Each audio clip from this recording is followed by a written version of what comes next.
Bueno, pues muy buenas tardes a todos. Hoy vamos a hablar acerca del ciclo ovárico y la fecundación. Vamos a iniciar primero con el ciclo ovárico. Ahora bien, ¿cómo comienza el ciclo ovárico? Pues bueno, primero vamos a observar que el hipotálamo va a secretar a la GnRH, que la GnRH es la hormona liberadora de gonadotropina, la cual va a estimular a la adenohipófisis para que ésta secrete a su vez gonadotropinas como la hormona folículo estimulante y la hormona luteinizante, las cuales van a ser quienes regulen todo este proceso complejo del ciclo ovárico. Y bueno, vamos a comenzar. Bueno, lo primero que va a ocurrir es que se va a dar en el ovario la formación de 15 a 20 folículos, como podemos observar aquí, de 15 a 20 folículos, los cuales van a crecer y desarrollarse en el ovario en presencia de la acción de la hormona folículo estimulante. Ahora bien, la hormona folículo estimulante no interviene en su desarrollo como tal, sino que inhibe su conversión a cuerpos atrésicos. De estos 15 a 20 folículos que se van a formar, solamente uno va a madurar. El resto de los folículos se van a convertir en cuerpos atrésicos. Un cuerpo atrésico es aquel folículo que se atrofió antes de su maduración. Posteriormente se va a formar el ovocito primario en el folículo primordial, que es el que ya va a madurar, el que va a sobrevivir para no ser un cuerpo atrésico. Y posteriormente, cuando pase a la etapa de crecimiento, se van a desarrollar a su alrededor una zona que rodea este ovocito primario, que es la zona pelúcida, y estas pequeñas células o granulaciones, que son las llamadas células granulosas o cuboidales. Estas células granulosas o cuboidales van a proliferarse y crecer debido a la acción de un personaje llamado el factor 9. El factor 9, que pertenece a la familia de factores de crecimiento y transformación beta. Posteriormente, a través de estas células granulosas se va a filtrar líquido, lo que va a dar lugar a la formación de una hendidura o cavidad conocida como el antro. Alrededor del antro y de las células granulosas se va a formar una estructura denominada teca, que va a estar compuesta de dos capas, la teca interna y la teca externa. La teca interna y la teca externa. La teca interna va a secretar y va a producir dos tipos de hormonas. La hormona androstenediona y la hormona testosterona. Ambas hormonas, la androstenediona y la testosterona, se van a convertir en estrona y estradiol en las células granulosas para posteriormente generarse la hormona del estrógeno. Lo que va a realizar el estrógeno es que él va a estimular a la hipófisis para la secreción de la hormona luteinizante. De la hormona luteinizante, esta va a jugar un papel importante porque va a acelerar la activación del factor promotor de la maduración del ovocito y va a permitir que se complete la primera división meiótica y que se comience la segunda. la cual terminará hasta la metafase porque continuará posteriormente durante la fecundación.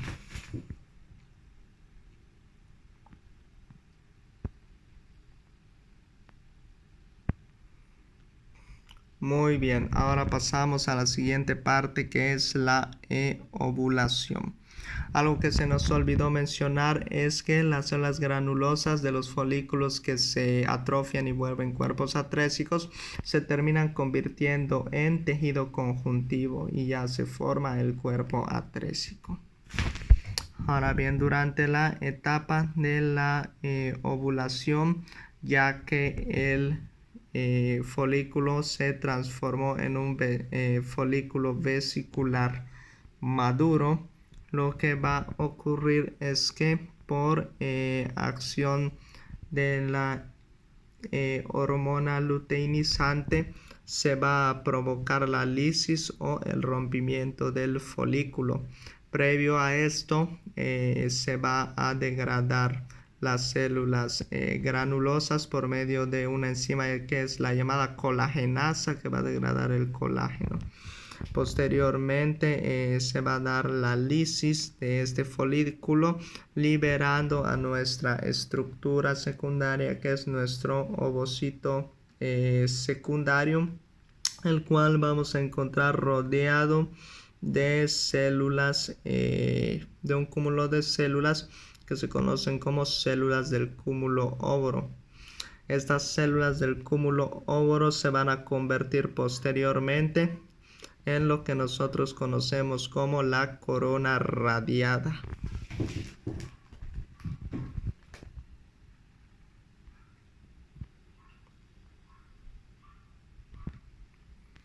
Posterior a esto se va a dar la formación del cuerpo lúteo. ¿Cómo va a ocurrir esto? Pues bueno, el cuerpo lúteo va a formarse de la siguiente manera. El folículo ya roto, que es el que observamos acá, el folículo ya roto tiene adheridas en sus paredes células granulosas que no se pudieron degradar. Entonces los vasos sanguíneos que rodean a este folículo van a vascularizar esas células granulosas, las cuales van a comenzar a secretar un pigmento amarillo que va a dar lugar a la formación de las células lúteas, que juntas van a conformar el cuerpo lúteo. Una vez conformado el cuerpo lúteo, va a comenzar a secretar la progesterona. Ya aquí inicia la fase progestacional o secretoria del ciclo.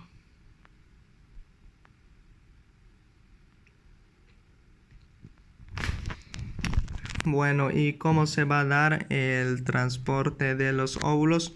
Una vez que ya se dio la lisis del folículo, se libera el ovocito secundario, se forma la corona radiada. Bueno, pues por acción de la hormona luteinizante se van a dar contracciones a nivel del ovario para que el ovocito secundario pueda transportarse. Del mismo modo, las fimbrias, que son unas pequeñas prolongaciones de forma ciliada, van a barrer la superficie del ovario para ayudar al ovocito secundario a llevar a la tuba uterina, la cual por medio de diversas contracciones rítmicas va a conducir este ovocito secundario hacia su destino, que es la ámpula. Cuando un embarazo no se da a nivel de esta, va a ser conducido hasta la ámpula o la ampolla, que es donde debe darse la fecundación y que es la región más ancha de la tuba uterina o las trompas de falopio. Muy bien, ahora vamos a hablar del cuerpo albicans. Bueno, pues el cuerpo albicans es una cicatriz blanquecina que se forma debido a la degradación del cuerpo lúteo. El cuerpo lúteo, cuando no es fecundado el óvulo, tiene un máximo de vida de 9 días. Sin embargo, cuando este óvulo es fecundado, el cuerpo lúteo no se va a degradar en estos 9 días, sino que va a existir un personaje que va a impedir su degradación, que se conoce como la gonadotropina coriónica humana, en el caso de nosotros los Homo sapiens sapiens. Posteriormente, si hay la fecundación, este cuerpo lúteo se va a convertir en el cuerpo lúteo del embarazo, que puede llegar a ocupar incluso un tercio o inclusive la mitad del ovario, y va a estar produciendo progesterona. Al final del tercer mes es cuando ya constituye un tercio o la mitad del ovario, y al final del cuarto mes es cuando va a dejar de secretar progesterona. Cuando se da una eliminación de este cuerpo lúteo previa al cuarto mes, estamos hablando de que se puede producir un aborto.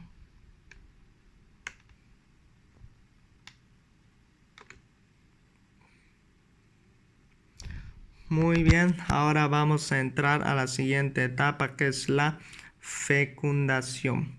Bueno, ya tenemos a nuestro ovocito, óvulo en forma. Van a entrar los espermatozoides por la tuba uterina, pero antes de que consiga uno de ellos ser el campeón y fecundar, tiene que pasar por dos procesos: el proceso de capacitación y el proceso de reacción acromosómica. El proceso de capacitación se va a dar durante 7 horas dentro de la tuba uterina. Consiste en un periodo de acondicionamiento que va a durar alrededor de 7 horas, que se va a dar en las trompas de falopio. Mientras que la reacción acromosómica se va a dar cuando el espermatozoide vaya a penetrar la zona pelúcida.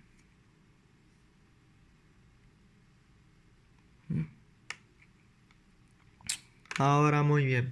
Ahora vamos a pasar a las 3 fases de la fecundación, que son la penetración de la corona radiada, la penetración de la zona pelúcida y la fusión de las membranas celulares tanto del óvulo como del espermatozoide, es decir, de los gametos. Aquí se ve ilustrado. Tenemos la fase 1, que es la penetración de la corona radiada.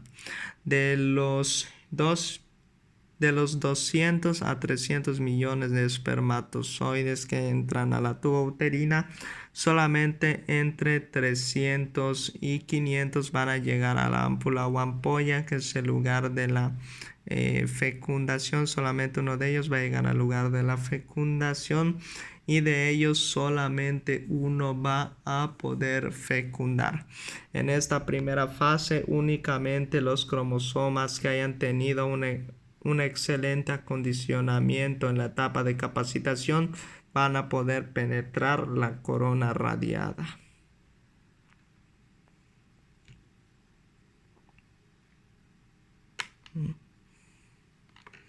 Ahora bien, tenemos la penetración de la zona pelúcida. Pues bueno, ya que ha logrado penetrar los mejor capacitados la corona radiada, no todos van a poder entrar a fecundar. Entonces, uno de los espermatozoides va a entrar en la fase de reacción acromosómica. Los cromosomas, aquí podemos observar, tienen una punta que se denomina el acrosoma. A este nivel es donde se va a dar la reacción acromosómica. se va a unir esta región a la zona pelúcida y va a haber la participación de un ligando importante que es el ligando CP3. El ligando CP3 que se va a unir a los receptores de la cabeza del espermatozoide en la región del acrosoma para permitir la liberación de enzimas como la acropsina y la tripsina que van a permitir la penetración de este espermatozoide en la zona pelúcida. Al penetrar este espermatozoide en la zona pelúcida se van a liberar también enzimas lisosómicas que van a llevar a cabo una reconocida como reacción de zona que va a impermeabilizar a la zona pelúcida para que no entre ningún otro espermatozoide más.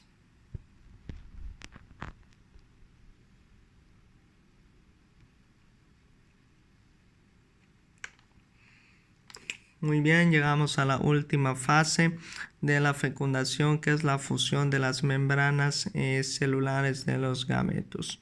Una vez que el espermatozoide ya penetró la zona pelúcida y se dan las reacciones de zona en que se impermeabiliza la zona pelúcida para que ya nadie más pueda pasar.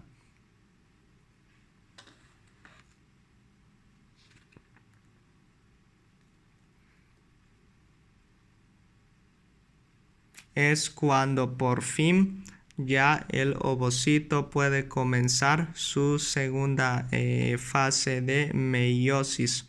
Pues aquí cuando ya se va a formar el segundo cuerpo polar y ya se va a formar el óvulo u ovocito en forma con sus 22 cromosomas más X. Y bueno, estos cromosomas se van a disponer de tal forma que van a formar una estructura conocida como el pronúcleo femenino, que va a ser haploide, es decir, de 23 cromosomas.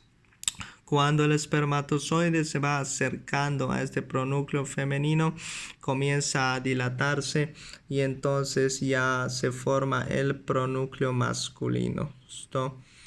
Al lado del pronúcleo femenino, ambos son haploides. Antes de que ocurra esto, la cola del espermatozoide se libera y es degradada. Entonces se forman el pronúcleo femenino y el pronúcleo masculino. Ambos son haploides, es decir, solo tienen la mitad de la información, así que tienen que sintetizar y duplicar nuevamente su ADN para que en la fase bicelular el cigoto pueda tener la información genética completa de sus dos padres.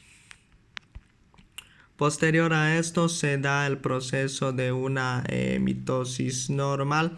Los cromosomas se alinean en la línea ecuatorial, se da la separación de las cromátides hermanas hacia los centriolos, con la diferencia de que se va a formar un surco profundo cuando se dé esta separación, dando comienzo a la conocida fase bicelular del cigoto.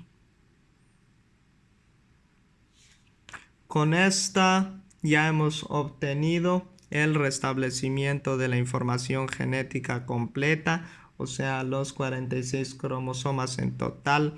Hemos determinado el sexo del futuro bebé. Si se le dona una X por parte del varón, será mujer. Si se le dona una Y, será varón.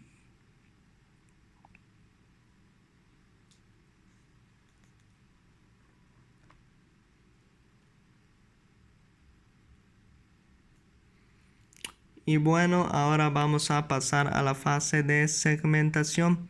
Una vez que ya tenemos lista la fase bicelular, el cigoto se va a ir segmentando, formando pequeñas estructuras o células a las cuales vamos a denominar blastómeros.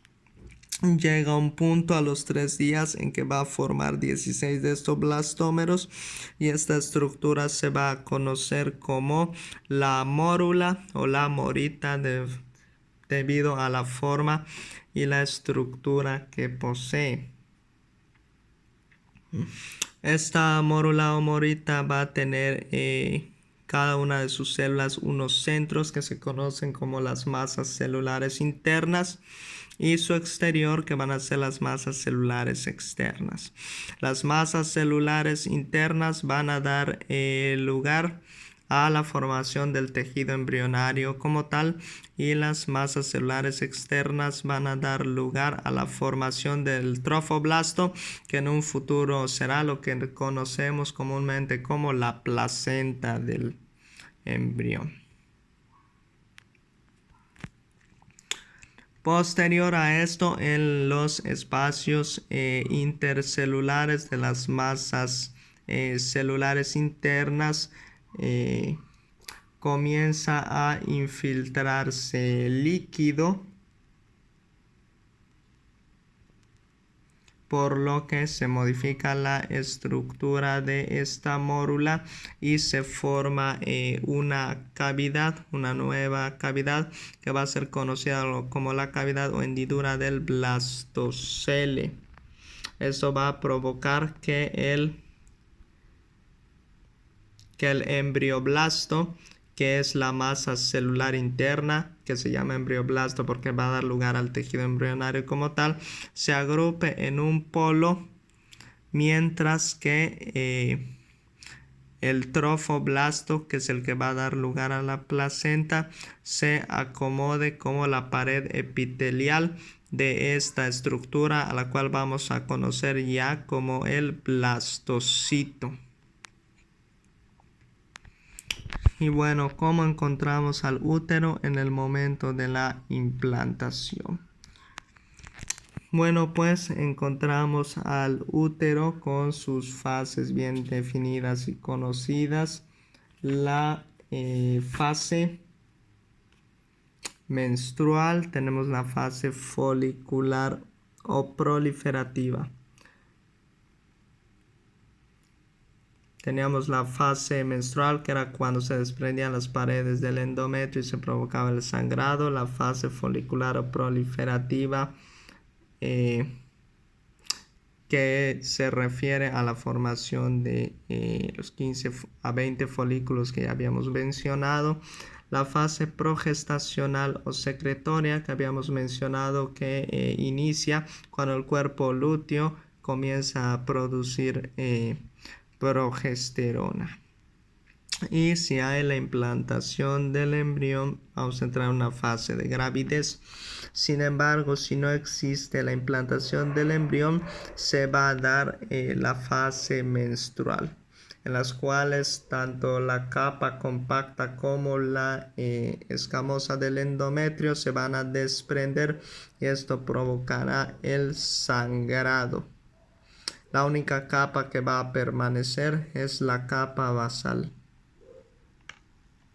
del endometrio. Y bueno, pues aquí tenemos un resumen bastante completo de todo lo que hemos explicado. Aquí vemos cómo se da la formación de los 15 a 20 folículos, de los cuales uno se rompe, se forma un ovocito secundario. Vemos la formación del cuerpo lúteo, las 3 fases de la fecundación. Aquí vemos cómo se duplica el material genético de los 2 pronúcleos, la mitosis normal, y como después de 30 horas ya tenemos un cigoto en fase bicelular, que a los 3 días ya se va a convertir en una mórula, a la cual se le va a comenzar a infiltrar líquido por los espacios intercelulares de las masas celulares internas, para que se forme una cavidad que es el blastocele, y la masa interna o el embrioblasto se agrupa en un poro, mientras que el trofoblasto se convierte en las paredes epiteliales de esta estructura, que ya es el blastocito, que posteriormente del 5,5 a 6º día se implante en las paredes del endometrio. Esto es todo por hoy.